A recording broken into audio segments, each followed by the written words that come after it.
मैं आपको ये बताना चाहता हूँ, ये वक्त अल्लाह ने किसके लिए दिया? ये इंस्टाग्राम के लिए दिया? नहीं, ये किसके लिए वक्त दिया है? ये बताएं, ये इंस्टाग्राम के लिए वक्त दिया? नहीं, फेसबुक के लिए दिया है। मेरी बहनें भी सुने और आप भी सुने, जो मेरी बहनें मुझे दूर से सुन रही है वो भी सुने, उनसे भी पूछना चाहता हूँ क्या वक्त आपको इसके लिए दिया है? अच्छा देखें आप, आजकल जमाने में नई बिदअत ये शुरू हो गई कि मुसलमान औरतों को अब क्या हुआ, अब उन्हें जरूरत पड़ रही है कि वो सुबह को मॉर्निंग वॉक करने जाए, घूमने जाए, टहलने जाए।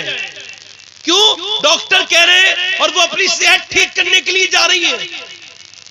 मैं कहता हूं यार, मुसलमान औरतें सुबह को माज़अल्लाह दौड़ रही हैं,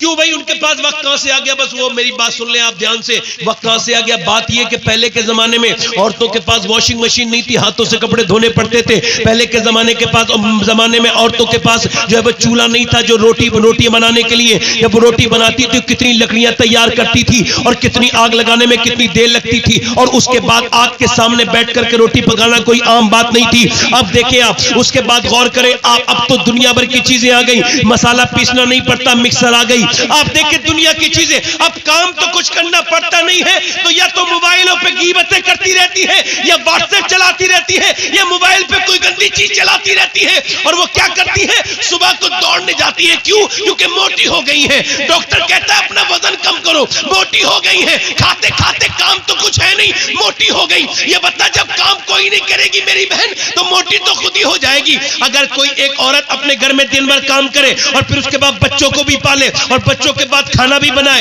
अपने शौहर को भी खिलाए, अपने बच्चों को भी खिलाए और उनके कपड़े भी धोए, पूरे दिन थक के जब रात को वो सो जाए तो कोई उसे अर्ली मॉर्निंग सुबह उठाए और कहे चलो जरा दौड़ने के लिए, चलो जरा टहलने के लिए, जाएगी क्या? जाएगी नहीं, जा सकती ना। मेरी बहन तुझे ये दौड़ने गई है ना, सुन, जब अल्लाह ने जब कानून बनाए तो मर्द के और औरतों के सारे कानून एक जैसे बनाए, मगर जब वो सफा मरवा पर गए और जाते हैं लोग, और जब वहां पे हज करने के लिए मर्द और औरत जाते हैं तो सफा मरवा पे मर्दों से कहा गया तुम दौड़ो, तुम तेज चलो, मगर औरतों से कहा तुम्हें सफा मरवा पे दौड़ना नहीं है, क्योंकि तुम्हारे जिस्म की बनावट और है, तुम्हारा रब नहीं चाहता कि तुम्हारी बेपर्दगी हो।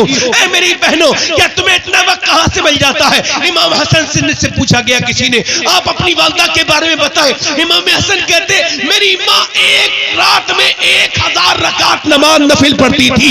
ये नबी की बेटी की सुन्नत है। नबी पाक की बेटी 1000 रकात नमाज पढ़ती थी, अपने हाथों से चक्की चलाती थी, अपने हाथों से झाड़ू लगाती थी, अपने हाथों से जो है वो कुएं से पानी भर के लाती थी, ये सब काम करती थी। हालांकि दुनिया में फातिमा के स्टेटस की दूसरी औरत नहीं मिलेगी। बताओ कोई ऐसी औरत जिसके बेटों को नाम इमाम हसन और हुसैन हो, जिसकी बेटी का नाम ज़ैनब हो, जिसके शौहर का नाम मौला अली हो और जिसके बाबा का नाम मोहम्मद मुस्तफा हो।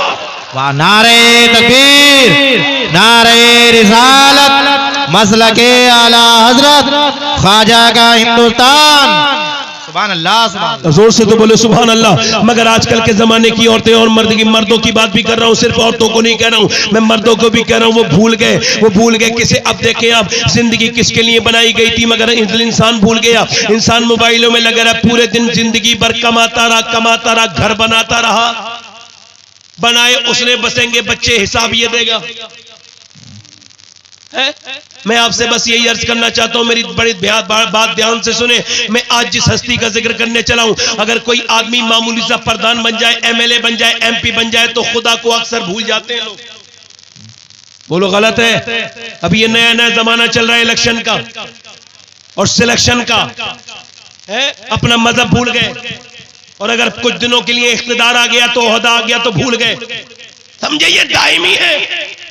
और याद रखें मुसलमानों, एक बात याद रखना, दुनिया भर की पार्टियों में आप लोग जाते हो ना, तो मैं सियासी हूं और ना मैं सियासत की बात करता हूं और ना इंशाअल्लाह कभी करूंगा, मगर इतनी बात कह करके जा रहा हूं कि तुम चाहे किसी के भी दर पे झुक जाओ, तुम फला नहीं पा सकते जब तक अपने परवरदिगार के दर पे नहीं झुको। वाह वाह वाह वाह वाह वाह, सुभान अल्लाह, जिंदाबाद जिंदाबाद, वाह वाह वाह। मैं आज उसकी बात करने चला हूं जिसने पूरी दुनिया के इतिहास को बदल के रख दिया। आज मैं उसका जिक्र जमील करने चला हूं कि जिसके जिक्र का हुक्म हजरत इमाम हसन बसरी ने कहा, ए लोगों, तुम अपनी महफिलों में उमर फारूक आजम का जिक्र किया करो। तुम अपनी महफिलों में उमर का जिक्र किया करो। उमर का जिक्र करोगे तो रहमत की बरकतें रहमत मिलेंगी, बरकतें मिलेंगी।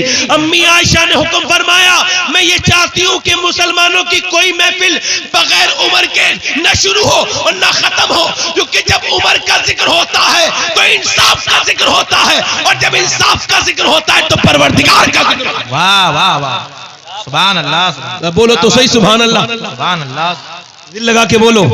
मैं उमर की बात चलता हूं। मियां उमर वो है मियां जिसकी 22,000 मुरब्बा मील पर हुकूमत।